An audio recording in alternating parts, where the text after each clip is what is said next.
Namaste, everybody. There we go. Hello, hello. Akasha here, Nan Akasha. So wonderful to see you. And it's a beautiful day. It's a wonderful day. It's a day of great power, great light, great healing, great opportunity. And it's got a very interesting aspect to it. So, what we're going to dive into today is one of my very, very, very, very favorite topics. And that topic is that we have within us all of these codes, all of these memories, all this wisdom, all these skills. And most people are pretty aware that we've been living. Hi, sweet pea. There's Ishel. Ishel, the goddess, the mother goddess, the moon goddess. This is Earth Mother. She's a Mayan goddess. She's the name of my house and my kitty. Thank you. We got a little blessing. So, all of you is like a temple. You are a temple. And as a temple, I'm just finding something. I always like to have something to write on. And it's almost like a different part of me is writing, okay? Because I'm a seer, oracle, shaman, whatever you want to call it, right? All these things. I'm a multidimensionally receiving information. And then, that's that's a good thing to talk about. So I get the topic. And then generally we fill in with what spirit wants to share today. So when you realize you're a temple, your body is a temple, your life is a temple, the life you've created, the reality that you've created is a temple. It's a ceremonial center. So what we have is that if you go to Stonehenge, most people are familiar, so let's use Stonehenge. If you go to Stonehenge, you are in a ceremonial landscape. Okay, it's not one thing here in the middle of nowhere and there was nothing connected to it. As much as many cultures or archaeologists or scholars or governments or religions, there's a whole bunch of different group minds that don't want to connect the dots and understand the ancient people who used a particular place, why they built it, how they built it. And it's really, we're coming into an age where information is available. It may not be interpreted correctly. It may be twisted, manipulated. You might be receiving disinformation that's very convincing. So, what I love about ancient mysteries, sacred sites, sacred temples, sacred groves, beautiful places of nature, learning your intuitive skills, putting an entire reality together for yourself out of, because you decide within you what's true. And then that radiates out and that's reflected back to you. And that's the reality you live in. Period. End of story. No, can't blame anybody else. Sorry. But what I like to do is call it like I'm a mystery. I like to solve mysteries. And so I feel like since I've been going to sacred sites, since I had memories as a really young child, I was born in Chicago and I lived in Illinois when I was very young. And we would go through the countryside and there really weren't Native Americans, I don't think, unfortunately. However, there were sculptures, statues, there were mounds, which nobody said that they were sacred sites, which now we're just figuring out. And so even where I grew up there, thinking there really wasn't any ancient history or what we would call a sacred site, it isn't true. In fact, I've just learned today from my good friend, Miss Maria Wheatley, we will be doing this incredible Stonehenge retreat together in September. And we have 4 spots left. So it's phenomenal. It's filled up. It's on the full moon. It's on the high moon. And we did a bunch of shows. So make sure that you subscribe, you click notifications so you know when we go live. And if you want to get on the website, nanakasha.com, that would be highly recommended because we do send out reminders about everything we're doing. Because this week we're also going to do a solstice show. It is the solstice on Saturday.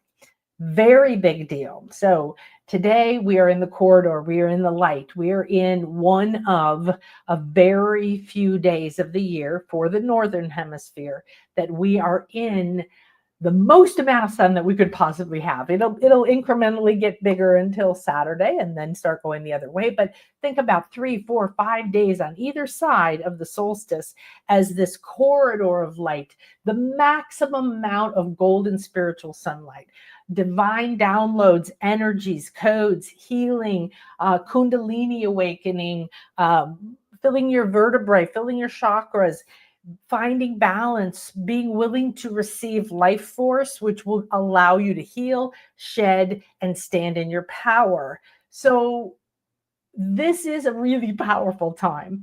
And in order to, we'll be doing a show about that, and then I'll be doing an Oracle of the Week show. And it's interesting because recently the oracles, I'm just looking to see if we have her here. The oracles have been showing up beforehand, saying, oh, I'm the next one to talk. We do have our oracle class starting next week. And we've extended the sale through today. So sorry, I was looking. I thought for sure that I had one, but I don't see it. So what I can do is show it to you later on the screen. So what happens when you go to a sacred site? All kinds of things happen. And it's quite stunning because there's specific earth energies, and those earth energies are a reason why that was considered a sacred site before anybody put a building up, right? There were groves, there are ponds and lakes, and I went to the Fountain of Youth once in Bimini where we took a boat and then we walked through this kind of swamp thing up to here, and then suddenly it opened into like a little jacuzzi sized area that this hot spring was coming up, right? And this was some of the things that the ancient or the explorers of our history went looking for, thinking that one, gold, and two, youth. So it was all about me. And in that process, discovering a lot of natural phenomenals and natural healing. So we're talking about the earth having energies, having crystals. I've done retreats in Arkansas because it's the largest crystal bed, which creates a vortex in the Northern Hemisphere. Brazil does the Southern Hemisphere. They are vortexes of living energy that are constantly balancing each other. And the crystals are a part of the earth, and the earth puts out different frequencies, whether it's metal or oil or a particular type of crystal. They all have a different vibration or frequency, and that gives them a particular medicine. So that's how I speak, is the ancient mystery schools I've been through, the shaman that I've worked with, the energy work, the healing that I've seen, the places I've traveled to that are not in this dimension. The fact that 98%, in my opinion, but let's just say 90% of reality and you are invisible to your eye, to your touch, to science. So be very careful with limiting your life. And one of the best things is to get out of your house, get out of your pattern, get away. Because if you don't, you are going to start to fear the world. You're going to start to believe the stories on the news, and they're not true. Like, I don't watch the news, but I happened to see somebody who I trust, and they had shared a video of a lady standing, I think in LA, and she was like, look, I'm standing right here in some place, a public place, and she said, look, it's me, and there's no violence happening. There's no protests happening. There's no one going crazy here. We met this morning. We did some happy singing. We said we love the earth, or whatever the protest was about, right? And everybody's gone home. And yet at that very moment, apparently, they were blasting out to certain places in the country. Oh my gosh, it's gone crazy over there. Don't go anywhere, stay home. It's dangerous. Those horrible people, and all that stuff is done to torque us into fear and agree to more restrictions, to less privacy, and to hate each other. So the biggest thing underneath all of it is, I'm not interested in politics. I'm not going to get involved in that level of things. I create my reality. And I'm very aware that my beliefs about myself and about you and about abundance and about money and about bad people and good people and everything in between That's what radiates out from me. And when you learn energy medicine, vibrational medicine, when you start to understand your chakras, or any level of meditating and feeling like you really relaxed, or learning to do breath work or yoga, um, anything you do to slow down and unplug from the world is highly beneficial, because there's such a noise, such a speed, and emotional and mental already pushing. You should do this. You're behind on that. That wasn't right. I need more of this. You better do this or they won't like you. Where's my lover? Where's my money? Where's my job? Where's this? Where's that? I don't feel good. This trauma is holding me back. It's all that person's fault. Oh my gosh, those horrible people over there. I can't stop. Whatever it is. Okay. Because it's not like anybody is super able to completely turn it off unless you do what I do. I live in the middle of nowhere, kind of. Okay. So I highly recommend, though, that you unplug. What happens when you stay home all the time? Your world becomes small. You begin to believe other people's opinions about what's happening, who people are, and yet you're the one creating your reality. Why are you handing your power away? Why would you hand such an important thing away to some random person on the news, written by something that was pre-written by a corporate person who then was, done by this person, so on? There is an agenda. And again, I'm not like going to stand here saying, oh, that's evil and that's bad and that's good. I don't care, because I want to live my life. So I spend my time purifying, cleansing, renewing, remembering, re-accessing things in my wisdom, in my heart, that make me feel wonderful, that I realized after amount of time was reconnecting me to ancient civilizations, reconnecting me to other lives, although nobody around me knew that. So growing up in Illinois, I encountered Native American sculptures. Unfortunately, I don't think I ever got to go to an actual place or a powwow or anything like that. But I was in love with Pocahontas, because it was the only idea of Native Americans, and I wanted to be her. I made my mother make me a costume. And she even made me this long braids out of black yarn. Oh my goodness, I couldn't have been happier. I would go to this restaurant that was we didn't go that often. It was kind of special. It was in the countryside. It was probably near an Indian mound. And it had this huge carving of this Native American man like this, and the feathers, and I would stand like this and look up and be completely enamored. And I would dream. And my mom would come to wake me up, and I would be posed like that. And I would talk in my sleep, and I would dream intense dreams for, I don't know, a week or more, for quite a while after that. Then I realized, so that was, did I know I was going to a sacred site? I know now it probably was, because I know there were things called mounds around me. But if you're like me, I grew up a long time ago, and in the history books, they did not teach us about the Maya. They did not teach us that the Native Americans, the Anasazi, these brilliant, incredible, ancient structures that they built. They have these mounds. They have these things that are like pyramids. They've got kivas, which is like a womb-like thing. I lived in New Mexico for quite a while. How did I get called there? Well, that was it. I was called to the land, and suddenly I was like, I didn't know anything about it. I hadn't really embraced that Native American call yet. And then it was the Jemez and the Hopi and the Taos Pueblos that I started to spend a lot of time on, and a few others between Santa Fe and Albuquerque. And I was called to the women doing sacred healing. I forget her name, Chris Grissom, I think. She had this beautiful institute on the other side of the mountain. And the land itself was called Enchanted. It spoke to me. I started to see UFOs when I would drive between Santa Fe and Albuquerque.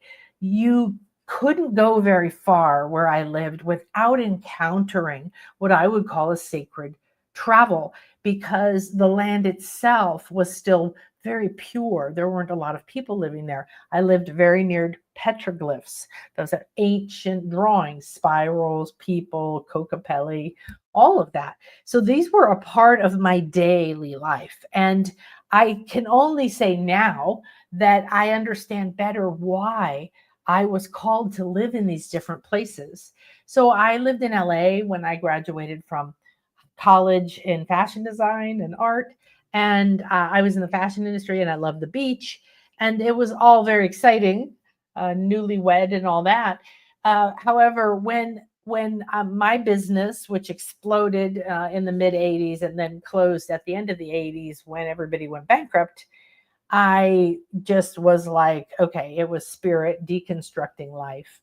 And you may be experiencing that now. We are many multiples times faster now than ever before in your life. So, what used to take years or decades or months could take months, weeks, or days or minutes. This isn't this isn't to get attached to how fast something happens. It's to realize that you are on a moving time space continuum that is continuously expanding. What's the best way to be able to stay aligned and clear and healthy and attuned to your own inner authority, connected to your spirit, connected to your purpose, connected to your heart? Letting go of who you were taught to be, told you were, conditioned for, letting go of everybody else's opinions, get out of your house, break your pattern, go on sacred travel, even if it's down the road. I used to do something called go on a date with your higher self. And I would leave the house. And if I was driving, I would alone with my higher self. So now I would say I would do a ceremony and, a little ritual or calling in type of thing.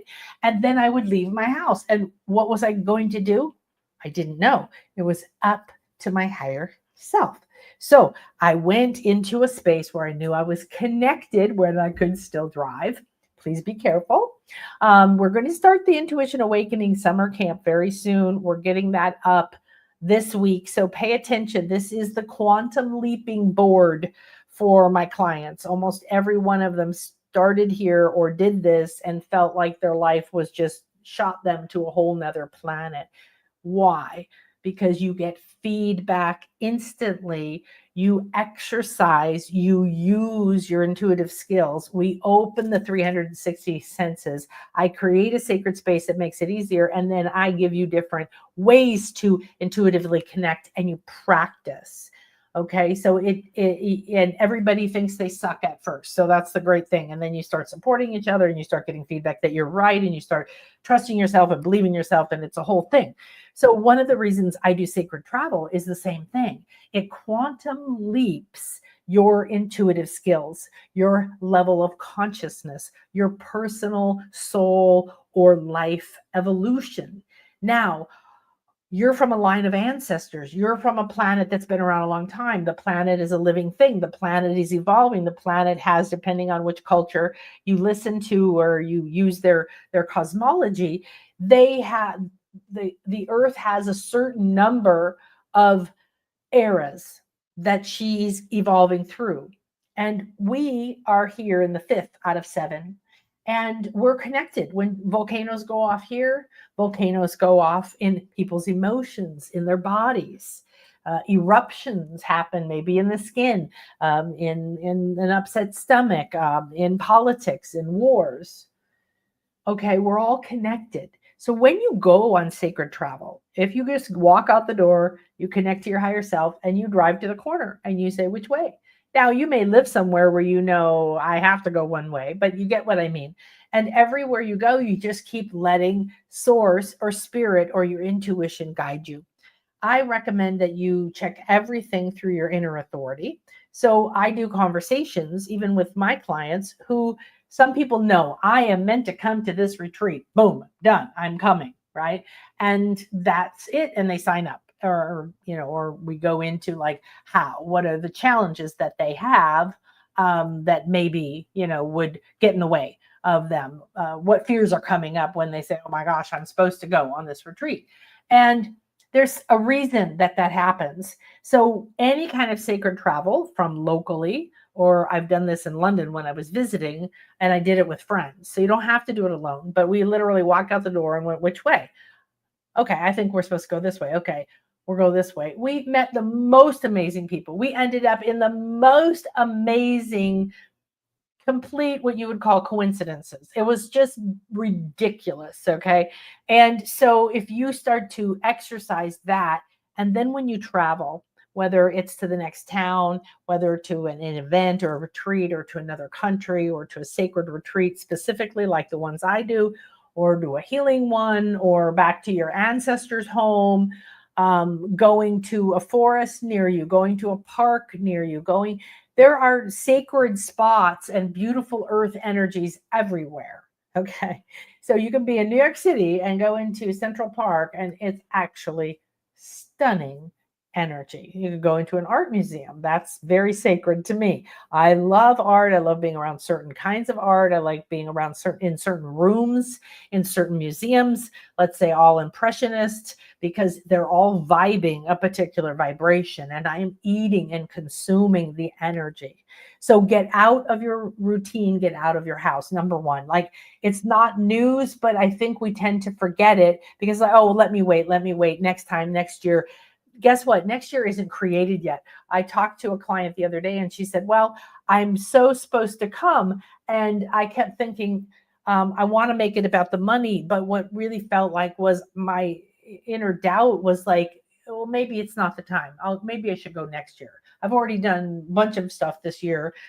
Should I really do this? And she went into her Akashic records and they were just, yes, go now. And when she asked that question, should I go next year? The answer was something like next year. And what I heard in my head, because I was in an intuitive connection with her, was next year doesn't exist. You're creating next year. What you do now will create next year.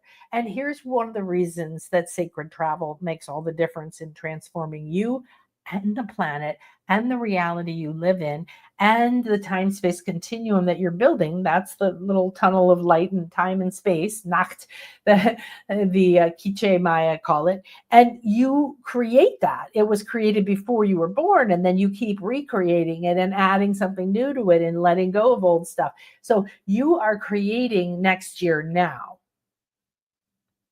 By what you believe, by what you choose, by what you let go of. There's no reason to wait anymore. There is nothing but the eternal now. So it doesn't mean you do everything at once and drive yourself crazy. Okay. I've been there.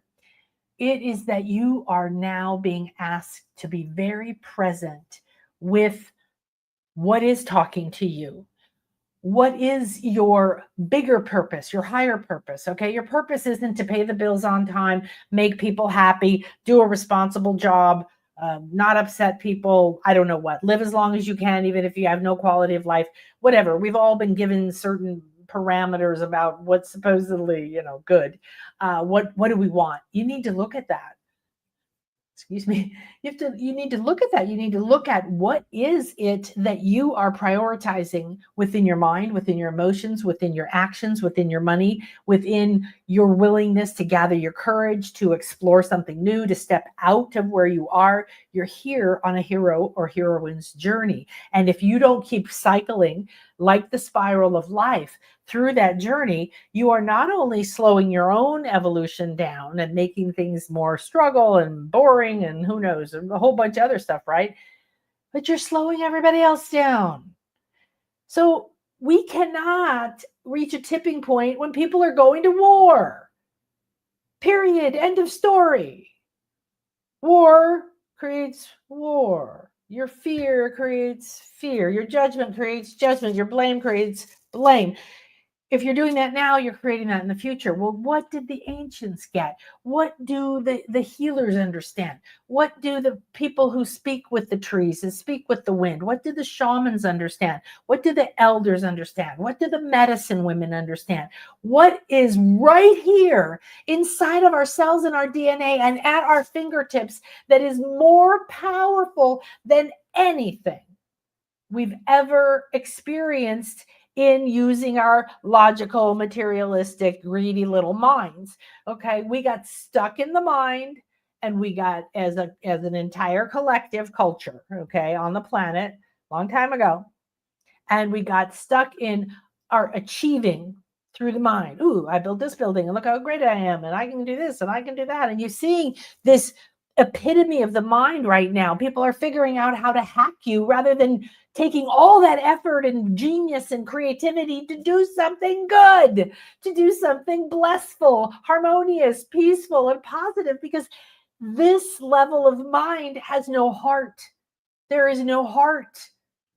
In most of the cultures and cities, what people are pursuing has been fully approved and separated from. Don't be silly. Don't be emotional. Don't cry. Don't do what you want. Wait till later. Who do you think you are to do what you want? It's not all about you. You can't always have fun. How many retreats could you possibly go to in a year? My response to that is as many as possible and as optimal for my highest good at this time. Okay. That's just the bottom line.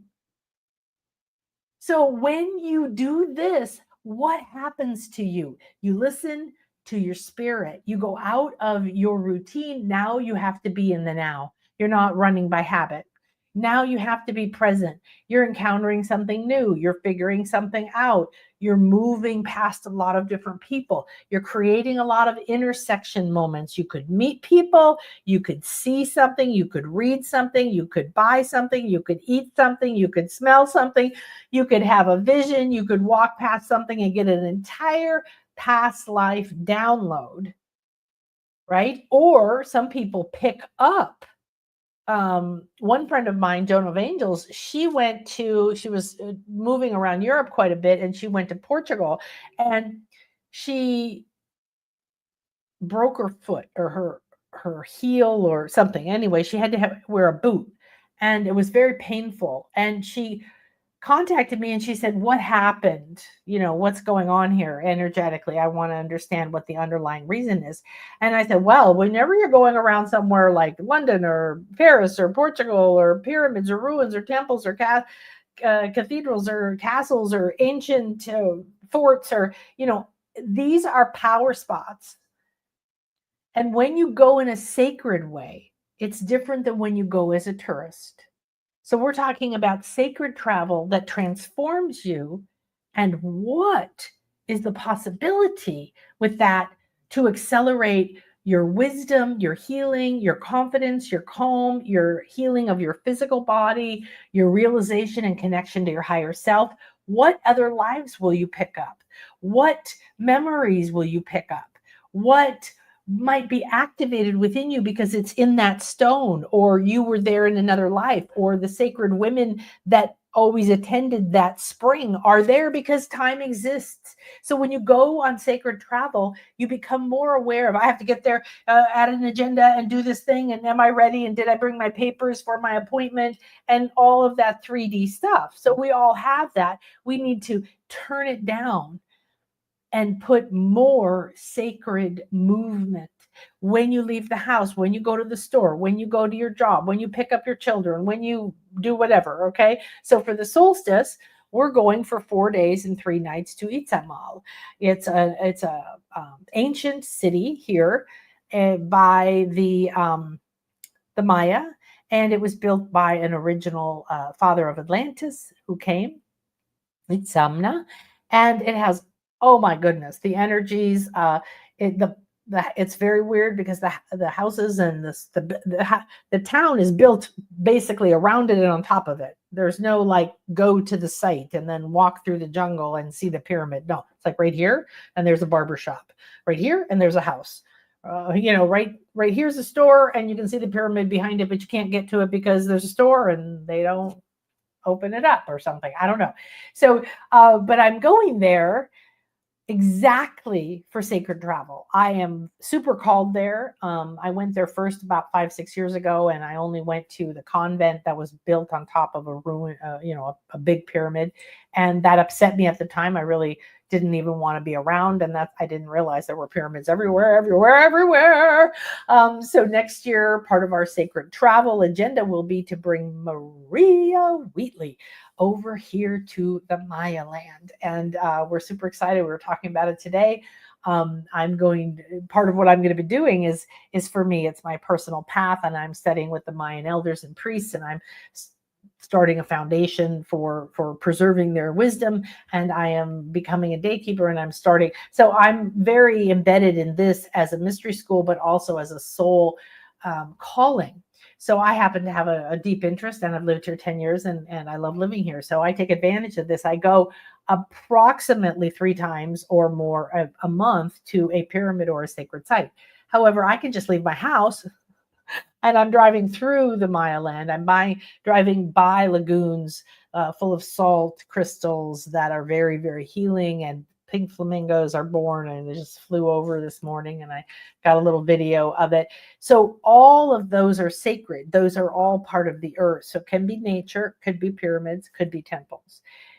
When you go, you receive energy. You may not feel it. You may know exactly what you're meant to receive, but you're never going to know everything that happens to you when you go on a sacred travel. You just won't. And that's the fascinating thing. Okay. That's the interesting part of all of this, is that you have the ability to go places and be receiving.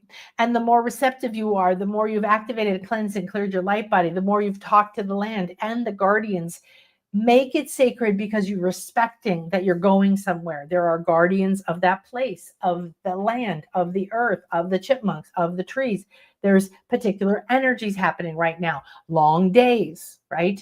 The moon's at a particular phase. So all of these things are contributing to the energy that is a medicine that is all around you, whether you're aware of it or believe in it or not. You're breathing it. It's speaking to you. It's going onto your skin, into your cells. It's moving through your blood. You're having a conversation with everything around you. And that's true if you're in a city. Okay. That's true wherever you are. So when you go on sacred travel, please be aware of when you walk. What are you doing? What energies are you giving? Just a second.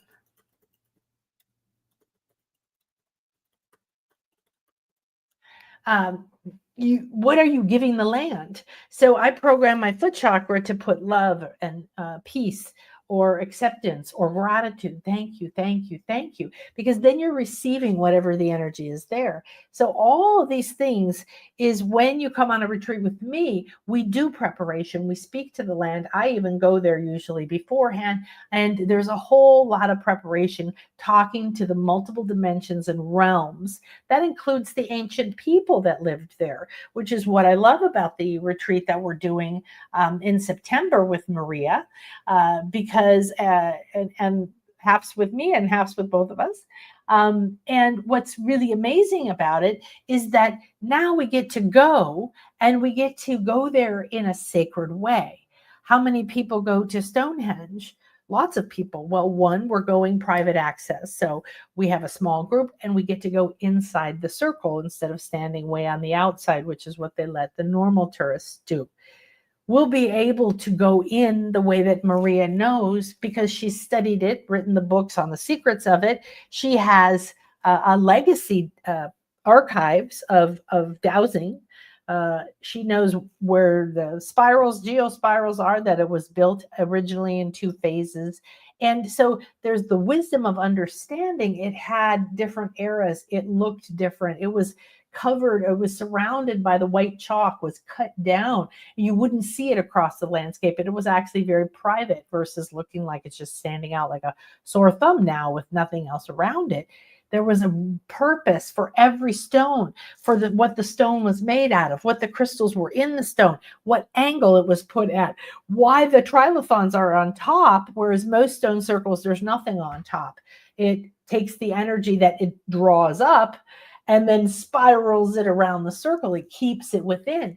Then there's avenues that go out that take that energy and channel it other places. But this was a goddess temple originally, and there's 2 first phases. And she knows where that goddess temple is and how they entered. So we will be speaking to those beings beforehand. We will be going in a sacred way. Why does that make a difference? Because the transformation that you receive by just going to Stonehenge, going, that was really amazing. I loved seeing it. The history was interesting. Let's go have breakfast. To what we're doing, going with intent, going with peace, going with harmony. You can do this everywhere you go. So this is where you join us for this. We have 4 spots left, so it's very interesting, and I highly recommend that you jump in. If you want to talk to me, please talk to me.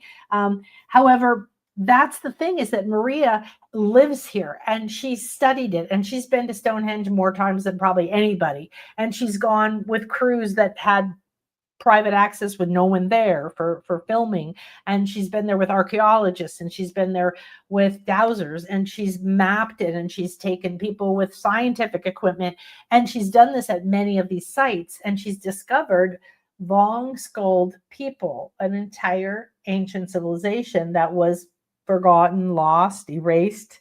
And the women, the priestesses and the queens. So when you go, your intention is going to draw to you the energies in that stone, in that land, in the ancient people around you, as well as what's the moon doing? What's the sun doing? We're going to be there on the full moon. It's also the high moon. It's also the lunar eclipse. The 3 days we're together. So what does that mean? Those all have very specific energies, and all ancient temples and places were built to align to those energies, to the moon, to the summer solstice, to the sunrise, to the sunset. And it activated different frequencies, therefore different types of healing, different types of medicine or energy comes out of the stone. The land activates the spirals, the geospirals, or the earth currents, or the waters, the different kinds of waters that are in the land. There's a healing stone she's going to show us that used to produce water. Nobody knew where it came from. And then the government shoved a bunch of plastic and sealed it up because everybody was getting healed from it. However, the older explorers of this actually wrote over and over that there's not a single stone at Stonehenge that isn't a healing stone. So we're going to go to the heal stone. We're going to understand a lot of this. We're going to go in a sacred way. We're going to speak to these ancient goddess women, these priestesses, these wise women, these healers, and you're going to get whatever you get. So sacred travel by yourself, with your children. I had a client once, I don't know why, but she listened to spirit. She took her 2 young girls with her, a single mom, all around Europe for like 6 weeks or more during the pandemic. And so she did an entire mentoring package with me, so that we were talking every 5 to 7 days or more if needed as she went through this, because she knew it was a pilgrimage. She knew she was called to do this, and she knew that she was going to encounter energies. So not only did we prepare her, we talked to other lives, we talked to the land, we talked to, we brought in the guardians of travel. This is what it means to travel in a sacred way. Maybe sacred travel is important for you because you need to go to work, you need to go through traffic, or you need to drive a long way, or you're ready to have the sacred feminine energy speaking to you while you're going to work, instead of just wasting your time being mad at traffic, right? So we're going to go, and you can do this. And when you go somewhere on the full moon, or why am I going on the summer solstice? Well, I would go anyway, but the summer solstice has an entire story, an entire myth, an entire history, and therefore energy around the summer solstice. Okay, so there's all kinds of other things there. I would go there just for the pyramid. I would go there just to be able to climb it and be up on top at dawn. I would go there for so many different reasons, because there's 5 pyramids in a very tiny little area. You can just say, oh, 1, 2, 3, 4, 5, and then in front of you, the convent that they built on top of another one. So you're standing in ceremonial landscape. When you stay at a house that's a half a block from a pyramid, you are sleeping in the ceremonial landscape.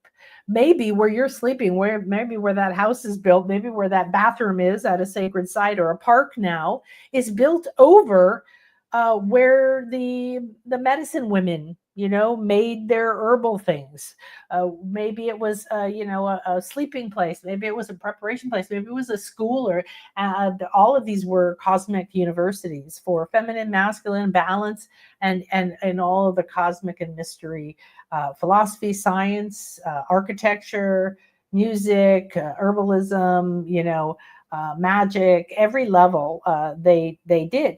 So You may not even be able to find in a history book why you walked through this forest and this particular spot just reached out to you, but it transformed you, and it brought something up inside of you, and it activated something, it released something that is going on for you when you go.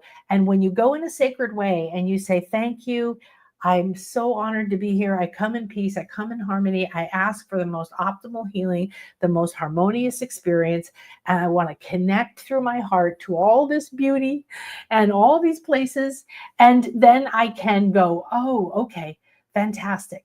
I love walking here. I'm going to sit here next to this tree. I'm going to sit at my favorite rock. I'm going to sit because this has the nicest view. I used to go to the meditation gardens, the Self-Realization Foundation, talk about sacred every day except for one because they weren't open every day. And they had, hang on, here we go.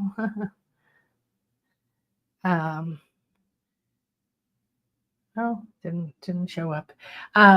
Then when you go there, it's going to be different every day. Maybe it's a full moon. Maybe it just rained. Maybe the moon's at its, highest. Maybe it's at its most southerly. Maybe, there's energies in the earth, in the stars, the planets are moving around. They have relationships to each other in all forms of astrology. The energies change all the time. They change from morning to night. If you watch a sunrise from before sunrise through the first 5 to 20 minutes, depending on how hazy it is, you receive a completely different solar download, a completely different solar energy. So you can start your sacred travel, your sacred healing right now in your own home by simply watching the sunrise or the sunset. They have different energies. The energy is different when it's at noon. The ancient Egyptians had a different name for the sun depending on where it was in the sky. Is it setting? Is it going down into, is it the jaguar like the Lemurians and the Maya said? Oh, it's coming up. So I go out before dawn and then I receive all this medicine and I'm walking on the beach and I'm blessing it and I'm realizing that I am in an environment that is my reflection. And if I love it, I praise it, I am going to receive more of it. And then if I think, wow, what a wonderful thing, this is what I want more of, more harmony, more peace. And I'm connecting and I'm sharing and I'm supporting that whole little ecosphere that is this little egg of gold light that I embody. Then whatever I go by, I'm still seeing mama turtles. I found 2 today that buried their nest, one so beautifully. Oh my goodness. And their tracks are very fresh. Within a few hours, I find them and I track them over to where the nest is. And I'm walking next to or on their track. So I'm connecting to that turtle and that mother and that phase that she's in. She's ready to put her babies down, right? Like the body is saying, it's time, right? Now it's time. So when you offer yourself to an environment, it is speaking to you, it is gifting you with things. That is the power. You will transform no matter what you think. Okay, you will transform, and as such, you will transform in a way that says, what do you need right now? Unless you have not activated your light body, you do not know how to cleanse and clear yourself. If you come on my retreats and you don't know, don't worry about it. I'm preparing everything with the land, with the guardians, with whoever has called us, like on the Ancient Queen's Empowerment pilgrimage before the Stonehenge retreat with Maria is going to be really about contacting these ancient queens, energies, priestesses, wisdom, wise women, the current of that energy, because we must remember that's us.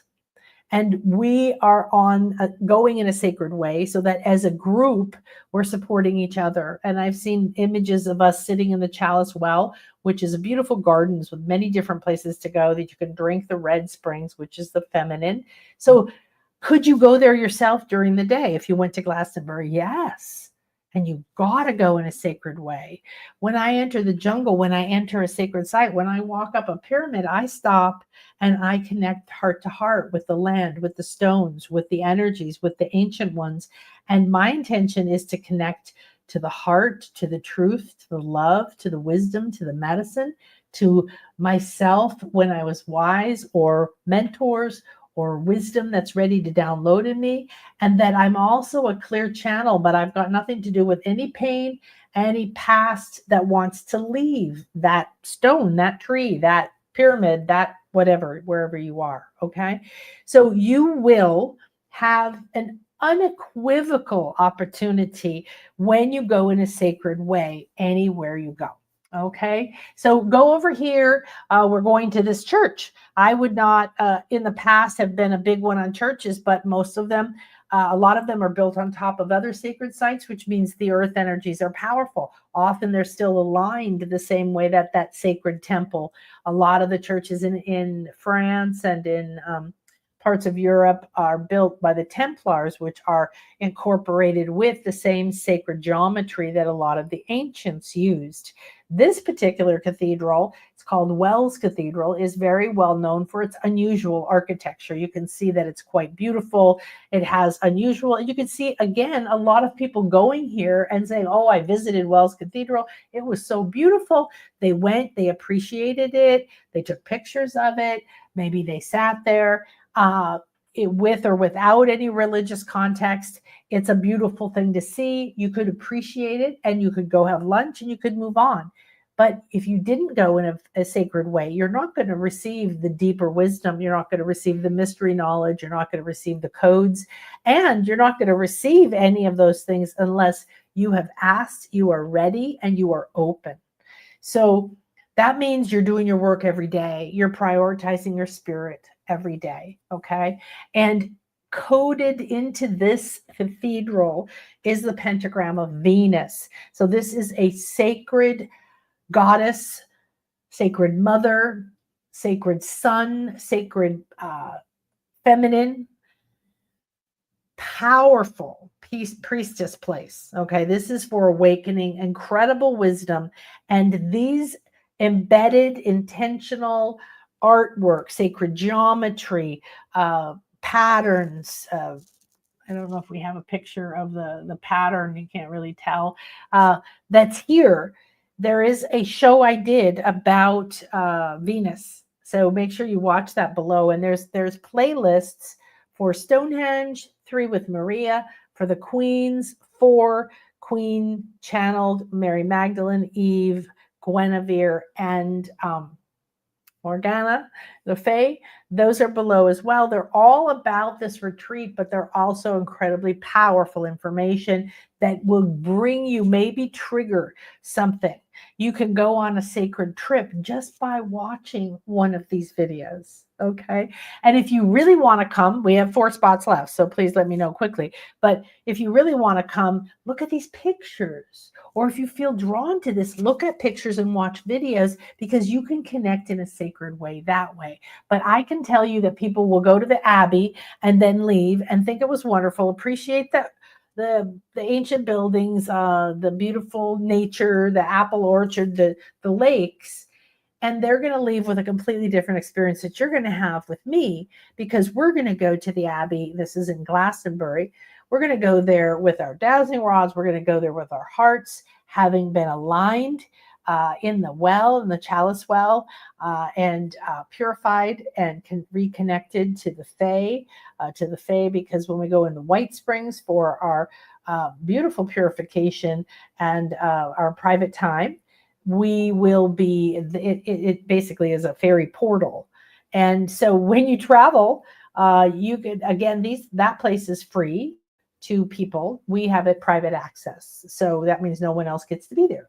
We get to be there and naked or any way you want into the springs. There's different altars around. It is built into the tour. It is tunneled into the ground. If you come here, we go into a cenote. Cenotes are natural caves with water. Some have land and water, and we'll do ceremony and then we'll go in the water. There's many different kinds, but that's literally sacred space because you're going into the body of Gaia and you're in the earth. And now you're surrounded with all of the crystals and minerals and energies that are there. And again, the people who went there and in what way did they go there?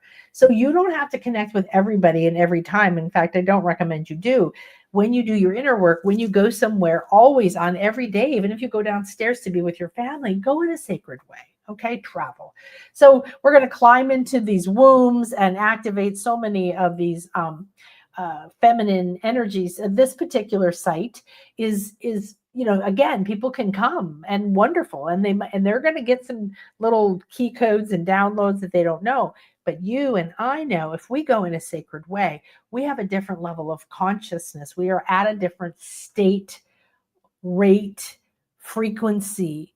We will be able to see, hear, know, understand, and receive things that we wouldn't if we were talking to a friend or thinking about, our big toe or worrying about bills at home.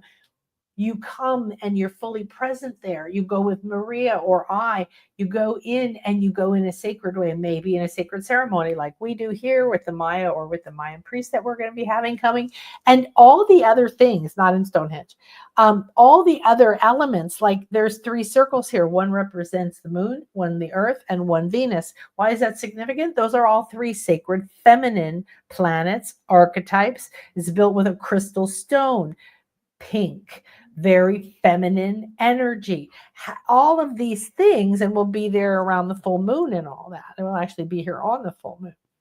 And so again, going in a sacred way transforms you, because are you coming? Are you bringing your presence? Are you asking to be freed from your trauma, from your abuse, from your feeling stuck, from feeling confused, from feeling lack of clarity? Or are you going in ready and willing and open and receptive to be there? Everyone who comes on my retreats always has like an increase in their intuitive skills, maybe right there when they open their eyes after we've done a healing or sound healing or a communication or a transmission or something, and we've given our blessings and everything, that you might see colors with your physical eyes. You might be seeing spirit beings. You might have received sacred travel, maybe a portal or a stargate opened up.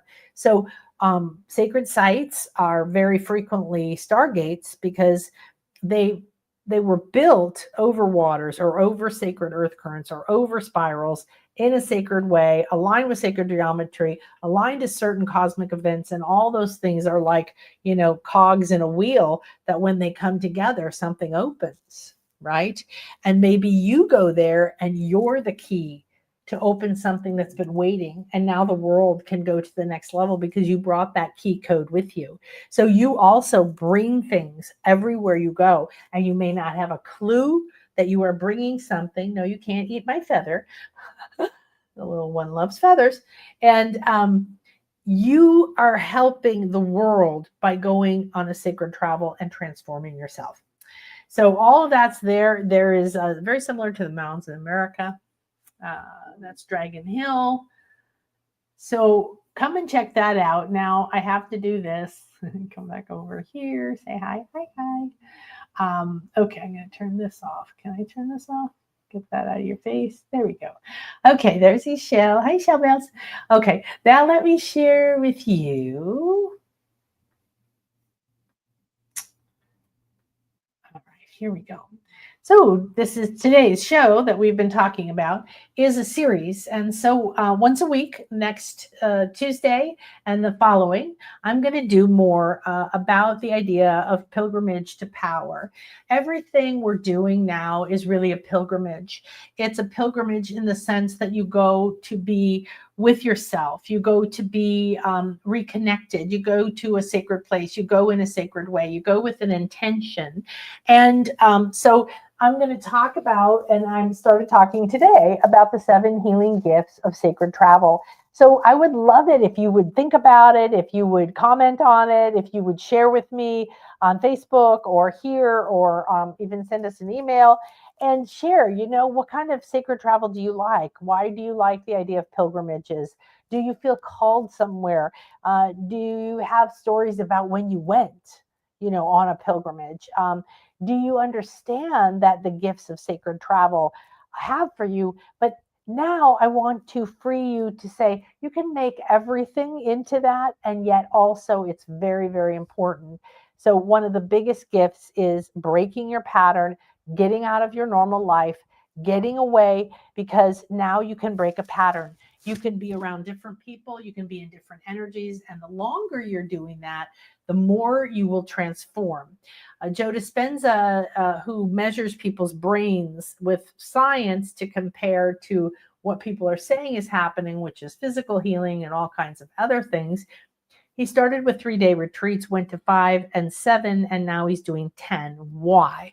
Why would somebody who's basically a scientist, who's unwillingly been forced into metaphysics because it's just the truth, is because he says they can see the difference. That longer you're away from your home environment, the longer you are in a positive environment, the more you are being empowered by the stones, by the meditations, by the processes, by the people, by the environment, by the beliefs, by whatever you are activating, the more your transformation within is stronger, and the more it lasts, and the more that it takes. So we all know we need to rewire our mind. We need to rewire our brains. We need to cleanse and clear our emotional field. We need to unhook from unhealthy relationships and ideas of what other people are, because that's what causes struggle, sacrifice, and trauma. You don't have to be a victim of anything. You don't have to. It's up to you. Not that you can say, oh, that didn't happen. That you decide what it means, and you have a choice of what you're going to do about it. Are you going to sit and say, this is going to stop me from living my life, and give it your power? Or are you going to say, okay, I'm going to go into the depths of the darkness and go into my pain, go into my fear. I'm going to do a pilgrimage into my own inner space, into my heart, into my mind, into my past, whatever you want to pick. So I travel shamanically. I see energies. I travel with my clients. I do sessions where we go to lives, and you can call it a past life regression, but I allow whatever to happen. Might be a future you, might be going in an ancestor line, might be going to a Stargate place. Okay. So you can do sacred travel in that way as well. One thing probably why I was always drawn to shaman work, as well as also according to my Mayan birth sign, that I am a shaman, and I would have been raised as a shaman if I had been in that culture. So the thing about letting it transform you is having the intention before you go, like we talked about, all right, is deciding it's going to be sacred, cleansing and clearing your emotional field, your energy field, your light body, aligning with sending positive, beautiful harmony and peace and love, like announcing yourself, I'm here, Mother Earth. I'm here, guardians of the land. I'm here, ancestors. I'm here, trees. I'm here, water. I'm here, temple. I am here in peace and harmony, and I'm coming to bring whatever is optimal for me to share with you, and to receive whatever is optimal. And I'm willing to release and receive in flow, aligned with my highest good and that which is optimal for me at this time. So that encompasses within it the respect and acknowledgement of the land. And you can start to do this for days or weeks before. Because if I'm going to take you somewhere, now I was here last year and I was here before that. What are you doing? In Stonehenge, and Avebury, and West Kennet, Long Barrow, and so on and so forth. So but I also talked to those places before I went, before I planned the retreat. As I was planning the retreat, I'm speaking to them. So you can do that. Okay. So this is all about what's the next thing we're going to look at in a week. But I want you to spend this week really thinking about it, reaching out to me or someplace else that you feel drawn to sacred travel, reaching out to your higher self and saying, what could I do if I feel like I can't go anywhere right now? And why do you want transformation? What kind of transformation are you looking for? You start with what you want because it's right there. But as soon as you acknowledge what you want, I just want peace. I just want money. I just want freedom. I just want to be respected. I just want support. If you're stressed out and desperate, just allow yourself to want what you want. But don't get involved in the ego story of it. All right? So leave your daily routine behind and step onto this pathway of light that you call your ancient powers, you call your peace, you call your healing, you call your clarity, you call a rest, a breath, whatever it is. See where you might be drawn to. Sometimes it's so amazing where you end up. So when you see it as a gateway to other dimensions, to other medicine, other healing, release, freedom from vows, freedom from fear, freedom from emotions, freedom from mindsets, and an empowerment, right? A way to get out of the norm so that you can be fully present in the eternal now. You can be fully present in the place that you are. This is transformation. You want a more direct path. You want to make more progress. Get out of your routine in every possible way. There's books about, how to break the habit of being yourself. What does that mean? You've learned for so long how to be yourself. Well, this is one of the most powerful things to do because you can watch and all the things we've talked about. I want you to do this now. I don't want you to feel like you've somehow been, separated from this opportunity if you can't go. You probably can go, but of course there's some circumstances, of course you can't go. So you get excited and you use these ideas that I'm giving you. And then you dream yourself there and you see yourself there and you taste yourself there, and it will happen in some way and you will receive the medicine of that. Now, a pilgrimage is important now because we are finding ourselves. And if we don't find ourselves, and if we don't find our voice, and if we don't re-access this part of us, then our routine and our conditioning and our fear and believing that bad things are happening all over the world and nobody can be trusted, you stay home and you create more fear and you limit yourself, and you will be very unhappy when you get the courage or the breakdown happens or you die one day that you didn't get out of your corner. So that's the biggest thing. Now, it also, thank you, honey. You also reset your stress level, right? You can calm your nervous system. You can feed your nervous system. You can reset your brain. You can get out of stress reactions or trauma, wound reactions, and you're doing somatic things. That's the big word now, somatic everything. Well, this is somatic, believe me. Okay. They activate your memories. I'm sorry. I was probably putting you on the microphone and that wasn't nice. So thank you for coming and purring on us. Activating memories, healing, clarity, connections to the past. If you go these places during the solstice, the equinox, the high moon, the full moon, all these different things, sunrise, sunset, you're going to receive, and you're going to start to understand that there's so much in the world that can heal you and support you, that your transformation is constant, that you're constantly being fed with eternal energies. Okay. So why sacred travel shifts you on every level? I'm talking your body, your mind, your spirit, your soul, because of the science and energetics of the sacred sites, right? We told you they're built on top of earth energies, aligned with cosmic energies, and they're built in a sacred way according to geometry, according to certain systems and alchemical processes, 9, sacred number 13 and 20 and time and all of that. Okay. And this opens, when you are there in person, it's going to be like a quantum explosion, not in that way, excuse me, for you to take whatever you are doing to the next level. You're not going to go back the same person. It's a beautiful thing. And you come and you have ups and downs and amazing moments, and then you release it all, and maybe you're feeling tired or sad or grief, and then you get to the next place. The first time I went to Egypt, oh my gosh, we did so many things, and then we did everywhere we went, we got the temple to ourselves, and we had 2 days in the Great Pyramid, just our group, and we had 4 hours each day, and we were singing and chanting and doing the didgeridoo and every form of sound healing and chanting and intention. And we were a group that had all been trained within the Melchizedek method. So we were opening portals, and it was just mind-blowing, really, now to think about that.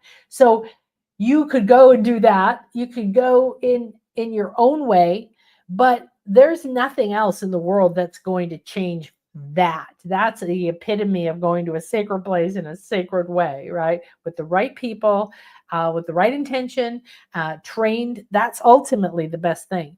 But leaving home creates space for inner alignment. It aligns you with synchronicities, or what I call intersection points, right? Where you could meet people, you could get ideas, you could realize that the job of your dreams is right there. So the pilgrimage idea is that you go with the intention of reclaiming yourself. You go with some humility. You go not trying to prove you're an influencer and you're successful. You go to recover your soul, your retrieval. To me, that's what that means. And so breaking patterns, catalyzing your heart healing. That means really kickstarting it or taking it to the next level, because we all have to reclaim the sacred feminine, get back into our hearts, master the magic of water. Water is purifying and healing, and it is what we need for life. And we cannot support life on this planet if we do not reclaim that connection. So these ancient places are almost always aligned with something to do with water. And therefore, there's a really powerful opportunity. You might remember who you were, what you did in Atlantis. That happens a lot. Ancient people built these temples on the power points that we talked about. Some are for healing. Some are for opening a portal to another dimension. Some rooms in some pyramids that I go to, you lose all connection to its magnetic field. It's a concentrated magnetic field. They knew that was there. They built that room for a reason. This corner does that. Same thing at the Long Barrows and the things we're going to go to with Maria in September. So healing, connecting, rebirthing, remembering, activating. There's vortexes, currents, ley lines, which are really more like, just the line. And then there's spirals and geospirals and chimneys and all kinds of different water that give off different energies. So you may not know any of this in your mind and feel drawn to one particular area, and you want to trust it. Okay. So by the time we're done with this, we're going to have a beautiful list of all these things that will help you to live in a sacred way, whether you go on a sacred travel or not, whether you make it about your daily life or once a week or once a year, and you start to integrate that. But these personal gifts actually create metamorphosis. These sacred intentions, these sacred paths, and these sacred places on the earth, stars, or your other lives that are calling you there. The stones may be speaking to you. They are full of information. You receive this when you have your sacred intention, when you're open to it. Okay. So all of this is giving us an opportunity to understand the labyrinths we're going to play with on the Queen's Retreat. We're going to see the sun, the moon. We're going to go inside of the barrows. And when you come here, we do the same thing. And now you're going to have next week the power of a sacred retreat. So this was really more about going on travel. You saw I was sharing with you a lot of ideas about actually getting out of your house, right? Walking to the park or driving to work or going to the store or just giving yourself sacred hour. I used to go to the meditation gardens, and there were a lot of little places all through the gardens where you could sit, little benches and stuff. Of course, it's a meditation garden. But when I went, there were people usually in most of them. So I never could be like, I'm sitting there. And sometimes I would see it and think, oh, I wonder if I'm going to sit there. I had a whole sacred routine. I had a specific music I listened to that was 60 minutes, and it went through activating the chakras, and it was just music.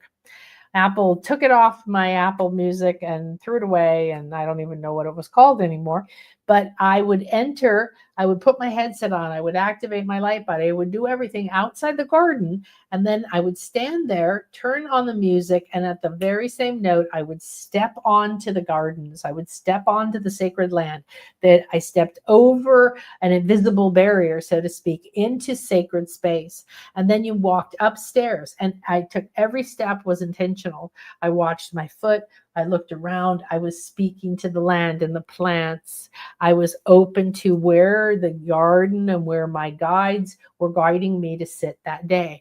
I always gave complete respect to where they took me. And sometimes I'd have to walk around the gardens twice before a seat opened up. Or I would see one, but I'd feel like I still needed to go. Why? Maybe I was moving around to some other energies, right? To some other places. I was picking up energies or bringing energies to those places. So enjoy this. Please share this. I think this is such an awesome topic. I'm writing books on sacred travel, how to go in a sacred way, how to prepare yourself, how to communicate with the land. We're going to start the Intuition Awakening Summer Camp in next month, and we're going to be able to expand your ability to receive and interpret information and communicate, because now is the time to remember you're telepathic, that there's nothing that you can communicate with so much more ease, grace, and clarity than you realize, and you already are. It's just that we were all told that it was bad or evil or demonized, or we were punished for being psychic or punished for knowing how to make medicine from flowers or something like that. So we are healing that. It's very, very true. However, what do we do about it? We can't just sit in the corner and not live our life and not create the new earth, because this is the year we get to create the new earth. We may not get to live on it for a while, but if we stay in the war, I'm not staying over there. All right. So that's the second one. We're going to talk about that. And then the third one is going to be temples, truth, and transformation. So I hope you'll mark your calendar, come and join me. Of course, the replay is available right here immediately. I would really appreciate if you would share my shows, my retreats, my messages with people who feel resonant, because we are coming together. We're gathering all of the wise ones. And here we go. So join me. We have 4 spots left for our Secrets of Stonehenge in September. And you don't have to buy accommodation with us, but we do have it if you would like it. And that will be the 6th to the 8th. And that the full moon is the 7th. Okay. So that is basically an entire full moon ancient experience.